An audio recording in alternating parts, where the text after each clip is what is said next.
Hello, welcome to day 22 of the Climb to 1800. Without further ado, let's jump right into it. And also yesterday, I did get my essay done and I got it turned in on time. It was about 8 minutes before it was due, but it was on time and I will take that. And it was kind of for completion, so don't worry about the actual grade on it. It'll probably just be 100%. If not though, I am a second semester senior, so it doesn't matter as much as it would before. We are playing a game of the Caro-Kann. As always, I play that against e4. Opponent is thinking on move 3. It's a good sign. And tomorrow I am playing an in-person USCF chess tournament. So that should be exciting. Maybe I'll do a little video recapping how my games went. That might be a little bit of fun. But if not, I'll probably give you an update on how it went anyway. I'm going with some of my classmates who are also into chess. And opponent might have, okay, opponent takes, I play c6, knight c6 against this, and then I'm going to play e6, going to try to win back some of the pawns. In positions like this, you don't want to try to take on e5 too soon, because there are some tricks, some tactics you don't want to fall for. Okay, I think that opponent is following, what was this again? Okay, I actually don't remember what my line is against this. I know I can play, obviously I can play queen check, and then after this I can win back my pawn like that. But honestly, it might be better just to play e6 first. I think it might be better to play e6 first. Do I play queen checks first and win back the pawn, or do I play e6? Because I don't think that they're going to be able to hold on to that pawn after I play e6. They could play something crazy like b5, and know that loses a pawn. If I play e6, they really can't hold on to it, because no matter what, I'm going to have that check. The only thing I'm thinking is, should I play bishop f5 first before I close down with e6? I'm really not sure. This setup is actually scaring me a little bit, but I don't think it's anything to be too afraid of. I feel like this is what Gotham Chess does in his e4 course. I could be wrong, I don't have that one. Do I play e6 or do I play queen checks? Well, I don't want to give him easy development against my queen, so I think I'm going to play e6. That feels like the right move. Yeah, that does feel correct. And I'm probably going to play queen checks next. Yeah, so he's trying to hold on to that pawn, but I am not going to allow him to do that. Oh, I just realized after queen checks, he could bring the the queen up, and then I have to take that, and then he brings there, and he does keep the pawn. But I could also go checks, queen over here, then takes, no, but then queen takes, and I lose my bishop. Oh wait, no, I can take here first. And then after takes, then I have queen checks. Yeah, takes, bishop takes, check. This doesn't defend the pawn, that doesn't defend the pawn. Yeah, so I do have this tactic actually. Yeah, I almost missed that. And that's pretty cool. That's why you study. Obviously I didn't have this line memorized or anything, but that is an opening little trap. Or I guess it's not a trap, but it wins back the pawn in a few different lines in the Caro-Kann. So either opponent will take that back or won't. Either way, I've kind of equalized, I think, almost. Yeah, because it's actually deceptively difficult to hold on to the pawn advantage in the Caro-Kann. And opponent might be thinking about ways to proceed now. I don't know. The only thing that's scaring me is how advanced the f4 pawn is, but I can probably plant a knight on f5 if I get too afraid of it. And then I can just castle. And it's probably not anything to write home about, but who knows, it might be. So I get this check, like I talked about. And if he found a way to not give me back my bishop, that would be scary, but obviously I just take there. And yeah, I think I'm feeling pretty toasty. It's important to realize that this does not trap the queen at all, actually.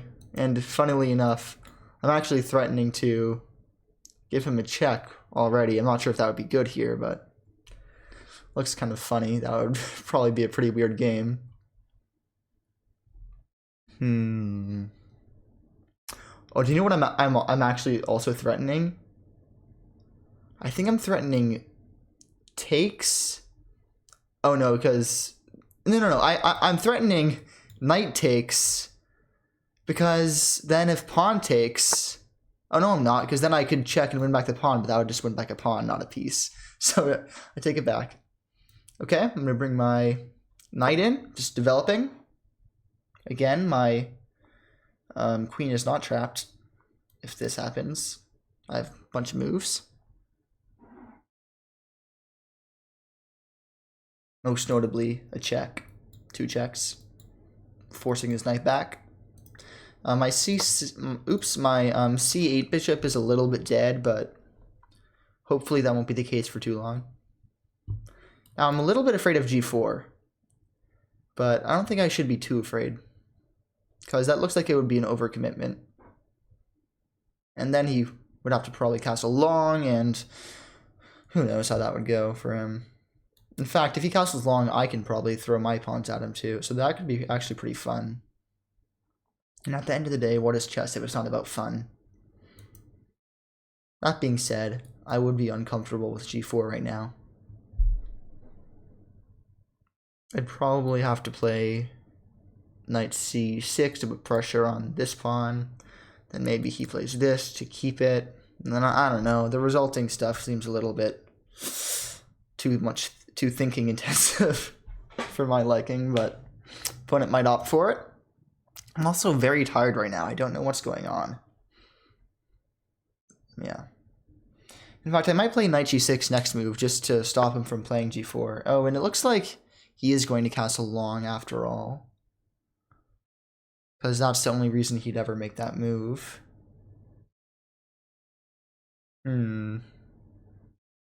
So I could even just play G. No, because that loses a piece. I mean, a pawn.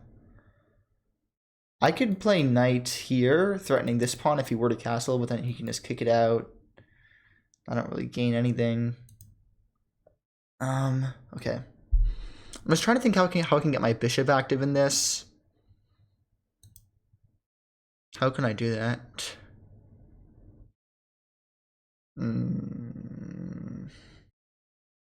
Okay, so do I just want to castle? I might just want to castle, because he's going to castle long next move, basically no matter what, I think. And then do I have any nice outposts? I have this. If I can get... Oh, wait, how can I get this knight to defend it? Because if I go there right now... Wait a minute. This is a cool idea. Okay, I'm going to castle, but I'm going to castle for a very... Wait a minute. Wait a minute. Wait a minute. Wait a minute. Wait a minute. Wait a minute. Right now, if I... Wait a minute. Oh my gosh, if I were to castle, knight A4, I think that traps my queen, right?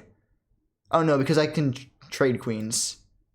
And then I can get a nice little perch. So that would not actually trap my queen, because, yeah, I can just do this, and then I'm actually fine. So, no. It's good to see that that doesn't trap my queen, though. Yeah, because trading queens is not the same as losing queens. There's a pretty big difference there. Although this move is kind of annoying. I might want to play a6 at some point soon to stop that. Okay, so he does castle. Now, I kind of want to play rook d8 in order to prepare... Wait, what was I talking about? I cannot put my knight on on e4 at all. Ignore like half the things I say, just honestly. Okay, I kind of want to put my knight there, though, and then I'll open up a line of attack. Yeah, so if I put my knight there, then if he ever captures that, I open up the D file where I can put my rook. But I also don't like how trapped my bishop is still. It's really nasty.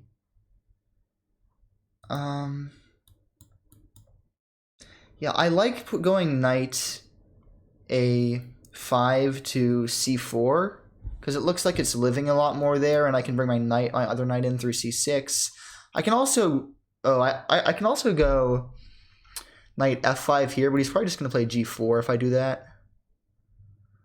But that doesn't actually work because in that case I can just go knight e3. And then if he moves my queen to try to deflect it, that actually is an issue. I think I lose a piece there. Wait, so let me think about this. Knight f5.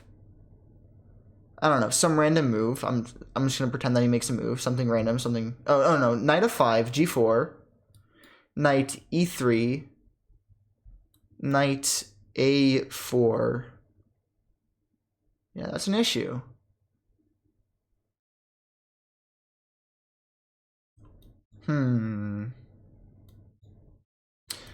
Okay, here's another idea. What if I sacrifice my pawn because he's gonna take it? I sack my pawn for the open file.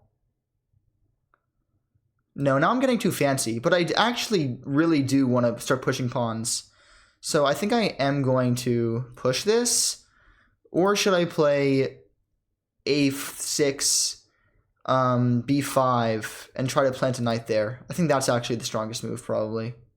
Yeah, a5, no, a6, a5, a6, b5, knight a5, plant the knight there, move my bishop to a stronger diagonal. I'm threatening to push that. I think that's a stronger plan.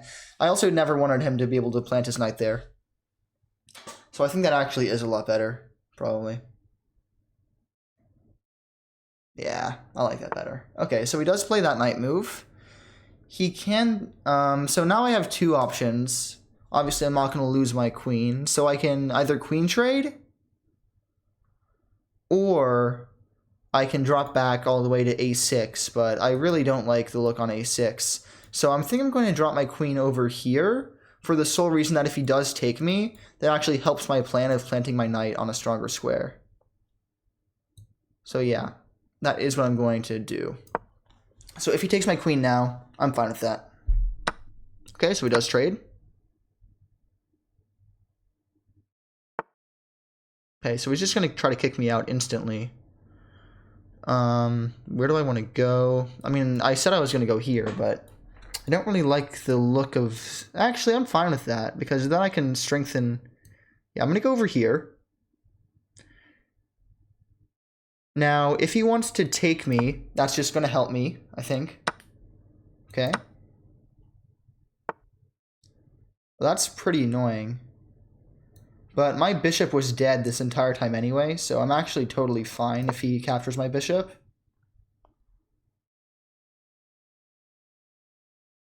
Oh no, he's going to capture my pawn. Okay, obviously I have to capture here.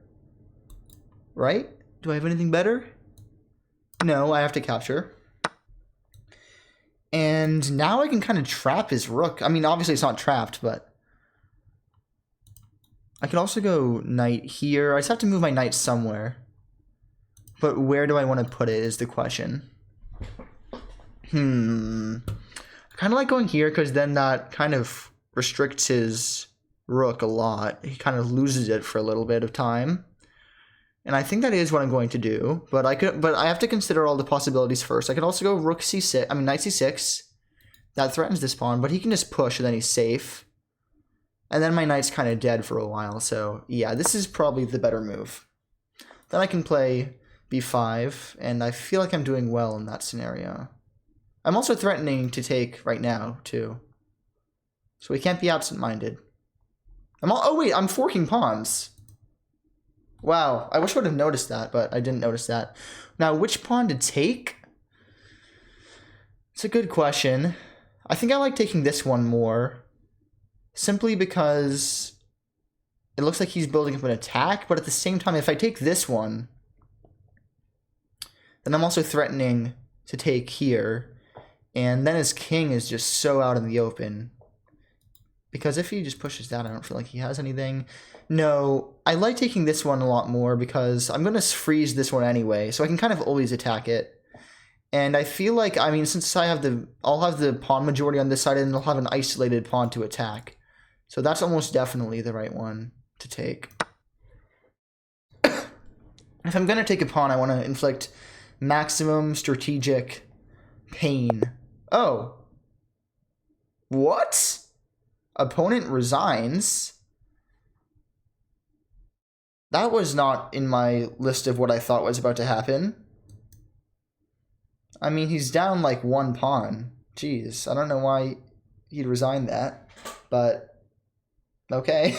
I don't know. Thank you for the elo.